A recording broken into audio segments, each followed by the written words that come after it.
Argo, Hollywood versus reality.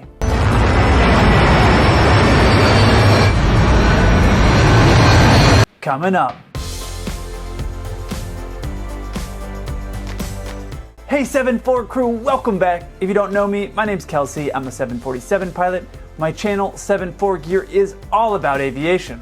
Argo is a movie I really enjoyed watching actually when it first came out. I like watching those historical movies that you know are based on reality, and I actually watched it well before I ever started YouTube. So I really liked this movie and I thought it made sense to do it. If you haven't seen the movie, since it's based on a true story, I don't really want to ruin the movie for you, but I guess this is kind of a spoiler alert.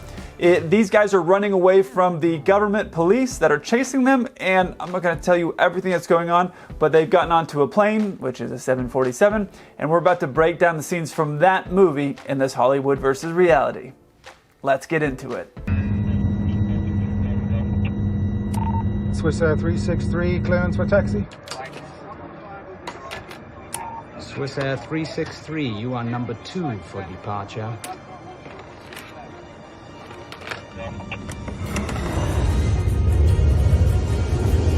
Ladies and gentlemen, from the flight deck, clear number 2 for takeoff. Swiss Air 363, you are cleared for takeoff. Swiss Air 363, cleared for takeoff.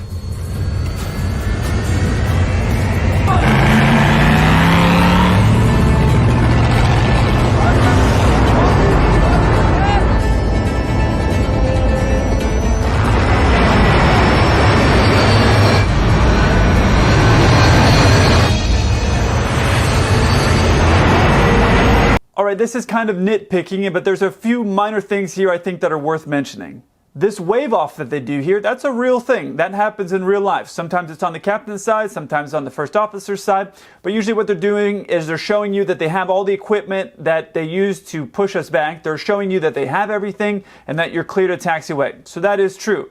However, after they do that, they usually don't run away. I've never seen them run, even when the weather's terrible. I would be running, but I've never seen them run. 2, our radios are not walkie-talkie radios, so they don't make this noise before every time we make a transmission. So those are just 2 things that caught my attention. They're kind of nitpicky, but I thought I would mention them. The next thing here is something that they're doing, which is poor radio phraseology now. It may have been something that was going on during this time, but you wouldn't do what they're showing now, which is clearing them for takeoff and not saying specifically what runway they're taking off from. Swiss Air 363, you are cleared for takeoff. Swiss Air 363, cleared for takeoff. As it is now, and may not have been in this time frame, but now when you are cleared for takeoff, you were cleared for takeoff of a certain runway. And that's for safety reasons. There's been accidents where planes have gone off the end of the runway because they thought they were cleared for takeoff. They were on the wrong runway, and they went off the end of the runway because the runway was very short. So you get cleared for takeoff of a specific runway. So they're not giving them cleared for takeoff off a runway, and they're not reading back off a specific runway. So you could have a confusion, especially if the weather was bad or it was very cloudy. You might think you're on one, or they might think you're on one and you're on a different one. So this is something that is true now. You would never ever get cleared for takeoff from a runway. You would get given, you're clear to take off runway 34 left, for example. So this is something that's just poor radio phraseology, and it may be a Hollywood thing and it may be a time period thing. I'm not going to go back and research and ask guys who were flying, because these guys that were captains doing international flights to this place that long ago, they may not even remember. But by far the most Hollywood scene so far in this movie is this scene right here. They're coming up on the back side of the engine. Now this is a jet engine. It moves itself forward by the jets actually pushing the airplane forward. So of all the places to quickly drive up onto an aircraft, this would basically be the absolute worst place to go. If you move your car another 20 feet to the right, you wouldn't have any jet blast coming at you. Now, I've seen videos of people walking behind a plane where the engines are idling and it throws them. So if you're trying to race up quickly, there's no way you're going to race up to a plane when it is propelling itself forward by pushing the air backwards and you're driving up behind that air. It's never going to work. They could have driven up in a lot of different places. They could have driven up through the middle of the landing gear. There's plenty of space there. They could have driven up through there, shot out the tires, and done a bunch of other things. So of all the places, that is definitely the most Hollywood thing of this scene so far. All right, let's get back to Argo.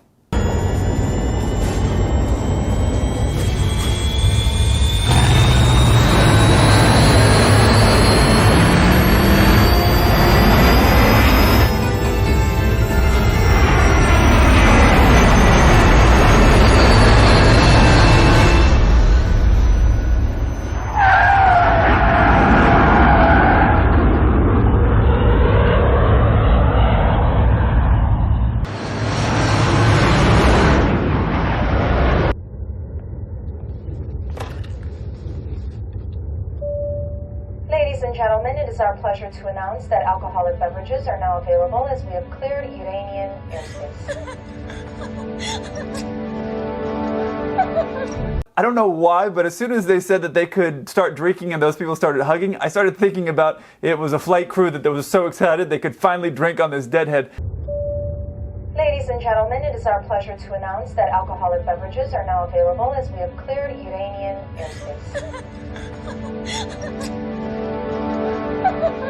And obviously that's not what they're hugging about. They're hugging about they're out of the airspace. And now that I say it, it reminds me of a cockpit confessionals for a later story. Now, I've flown out of the Middle East as a passenger, just like what they're doing here. That was a dry area, meaning that there was no alcohol served in that country. But I don't remember this announcement. I asked a friend of mine and a couple other pilots that I know that have flown out commercially from the Middle East. And I said, do you ever remember making this announcement? And they said no. So I'm not saying it doesn't happen. I'm just saying that I don't remember ever happening to me or something that they're doing right now. There's a few things that Hollywood loves when it comes to aviation. Wings that don't have fuel or cables in them. They love dumping fuel in the air, and they love engines that are continually spooling up for an unlimited amount of time throughout the scene. In this scene, these engines are spooling up for like 30 to 45 seconds, and that's not how it really works in real life. You push them up, and then in our case, there's an auto throttle, so it kicks them up. It takes a few seconds for them to spool up, but it definitely doesn't take this long. These engines are winding up the entire time as they're taking off. That's not how it works. Something else that caught my eye is it looks like they were shooting this movie and doing it from a parking area, not an actual runway. Notice these lines right here and these boxes. Those are actually used to indicate a parking spot. So it will say spot 93. And that allows us as we're coming in to be able to see that we're parking in the right spot. Because obviously if you turn into the wrong parking spot, it's a little bit hard to go backwards on these planes. So that's not really a big deal, but it's just something that caught my eye. It doesn't look like they're on an actual runway here. However, the most Hollywood thing from this scene is actually the speed at which everything is happening. This is a performance slip from a 747. These are the numbers that we use for takeoff. Now, this number right here is the number at which we pull back on the yoke to start flying up in the air. Now, granted, this is a 400 and they're not flying a 400 in this movie, but it gives you kind of an idea of the weights for the planes to take off and the speed that we're going at. There are 3 different speeds on here, but this is the one right here which really matters because that's the one that they're actually rotating off the ground on. And you'll see in this scene here, the cop cars are actually up next to them. So that means they were able to catch up and drive behind the jet blast engine and then accelerate all the way to get in front of them and then be there with them when they took off. There's not a lot of cop cars, especially at this time, that could go that fast. So that is 100% Hollywood. Now, I referenced some of the crazy things that flight crews do while we're on our layovers. If you haven't seen the Cockpit Confessional series, you're going to want to watch this video right here. And if you want to see some actual aviation scenes where I explain actual crashes or things that are happening, I'll put a link to that video up here.